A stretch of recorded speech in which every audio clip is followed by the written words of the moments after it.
It is time right now for the frickin' frack of Nick and Nack, Tim, Luke, and Greg Schramm, the appraisal guys. You'll find them on the web, tqag.com. That's Treasure Quest Appraisal Group. Ladies and gentlemen, let's bring them in on this sunny morning. Good morning, guys. Good morning. So I've had the week from hell since I've spoken to you guys last time. Oh no! It's really bad when the only way you can lose weight is to have 2 teeth extracted. Oh goodness! It doesn't add up. It doesn't add up to much. Wow. Yeah, because then you can't eat a lot. That's it. That's done it. that. Yeah. Unbelievable. I have the caps to prove it. Well, hey, it's one of those weeks. It's over, thank God. So good. Long live the radio host. All right. Nice. So now, have I missed out on anything significant in the appraisal business, the bidding business, whatever? Well, last week we had, or 2 weeks ago, I think we had mentioned about the Elizabeth Taylor Silver Cloud, the Green Goddess. And it was all of the hype. It said that it was going to sell for millions of dollars. Well, unfortunately, that did not happen.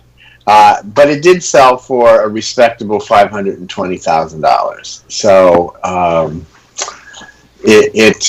don't know why it underperformed. It's all I can think of is that the hype was such that it didn't add up to the result.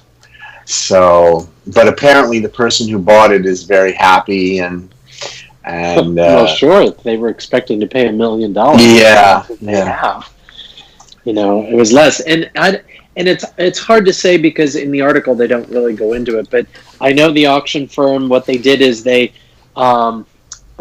tried to recreate that this was, this Liz Taylor thing. So they did the auction at the Pierre, and that's where she was living with her then husband. Who was it? Eddie Fisher, I think. Eddie Fisher. Yeah, and that's when she ordered the car, and that it was delivered. It's one of only 20, So it had all this going along with it, but and it had the Liz Taylor name, but apparently it was Liz Taylor ordered this one, then she sold it. She took out an ad. Was it in one of the papers? Wasn't it? She sold it, and the person who bought it lives in California, has maintained it all this time, and then was selling it. So it is.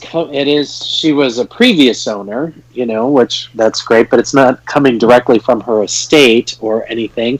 It was somebody else owned it, and so there's a lot of factors that go into that. And I think people who buy also look at that, and car people. It's like, yeah, you have Liz fans and you have car enthusiasts, but I think they were hoping too much on the Liz fans. And maybe it would have done better in a car auction out in California during Pebble Beach or something. But isn't this nowadays what a problem? Isn't this a problem with the auction companies because there's so much hype because of social media now? Yeah. Do you think that's the whole problem where things get? I know what happened. I think it was 2 years ago when the most expensive Cobra in the world was expecting to be auctioned off at some unbelievable price, and nobody even bid on it because it was so spectacularly overpriced. Hyped, yeah, and it scared people away.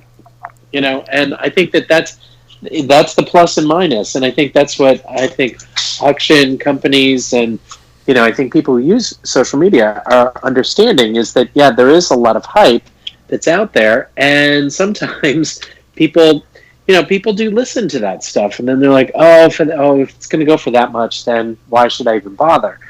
And you have to take all of this into consideration, when you are selling it. And that's why conservative estimates are great, and that's why it's good to get the word out so that people know that the items are what's coming up. But I think it also really you have to temper it with, well, we'll just see. The market will have to dictate where it's going to go, as opposed to making these huge predictions of, it's going to sell for $5 million. And then people are like, oh, well, if they think that, then why should I even try? I'm sitting here in amazement, thinking that somebody who goes into an auction expects to spend $1 million or more and buy something for $500,000 and says, "Wow, man, I got off cheap.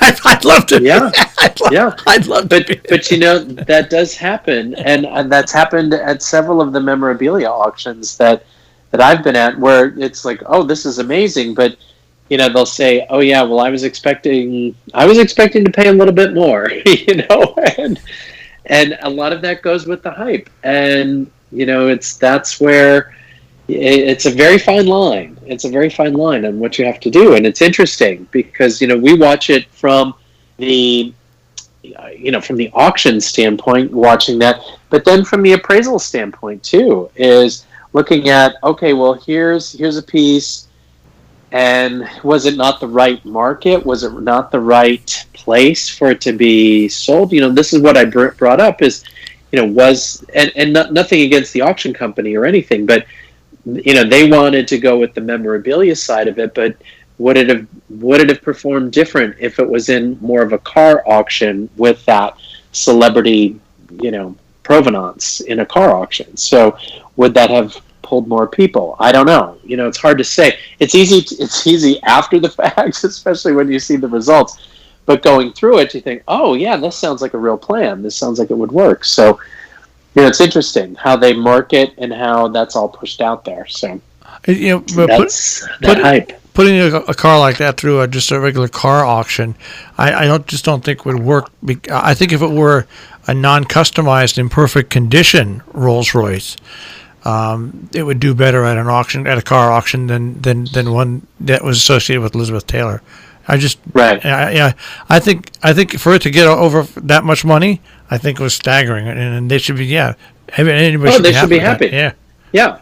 No, absolutely. But would it have done better, like when they were selling, like having Sotheby's do it? They were doing the James Bond cars, absolutely, as well as that. Something in that realm. That's what I mean. Is that if it's combined, as opposed to, not a regular just Meekum auction or Barrett Jackson.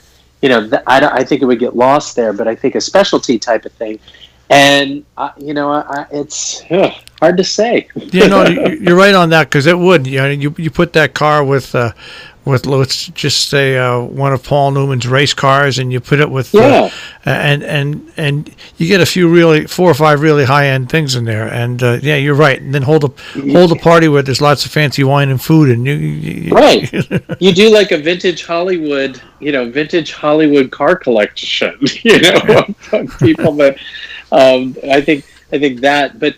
It's easy for us, and I know this because being in the business and everything, it's easy to say, oh, coulda, woulda, shoulda. And that's not what we're doing here. We're just saying, hey, we're just commenting on it did sell, and that's great. And it's, moving on to the next round of big sales. There are a number of them that are coming up in the fall. I know Julians is doing a number of things. They have a huge collection of Marilyn Monroe again, and then Olivia Newton-John is selling a bunch of her things, and a number of other things that are coming up in the fall. So it'll be interesting. It'll be interesting to see where things go and what things sell for. Go on. One of the things also that when you look at the history of the car, this Liz Taylor car for itself, is there really wasn't anything extraordinary about it other than the fact that it did belong, its color, and the fact that it belonged to Elizabeth Taylor. So just when the fact that it was a beautiful Rolls Royce, I think, is really where the value is, because it just it doesn't really matter that she only owned it for those years that she had it and what was happening in her life, because that's not really what that car did not define Elizabeth Taylor like some of the other memorabilia, like the Monroe memorabilia that has come up for sale. There wasn't really there wasn't really any exciting, life-changing experiences that happened while Elizabeth Taylor had that car, other than the fact that she divorced Eddie Fisher. So that, to me, that doesn't really have any effect on the value. To me, I'm with you. I think the value is the actual car itself and what it stands for in automotive history, rather than And Julians is coming up with, they're doing a sale in the fall. It's all the stuff from Liz Taylor. It's the lifestyle of Liz Taylor. I mean, it's dresses. It's everything that she's known for, the costumes and just some jewelry and I think some paintings and different things from her lifestyle. Those things, the fans will go crazy for, because it's something that she's, it's been in her estate too. So it's items that are coming directly from her estate. So that also plays a big difference. All right. Well, one auction down. You always have more auctions on the horizon. There are. It's never ending. All right, guys. I'll speak to you next week. Have a great week. Hey, thanks. You too. Care. Take care, guys. Bye. Tim, Luke, Greg, Schraub, the appraisal guys, the freaking frack of Nick and Knack with Appraise. This, of course, they're available at tqag.com on the web.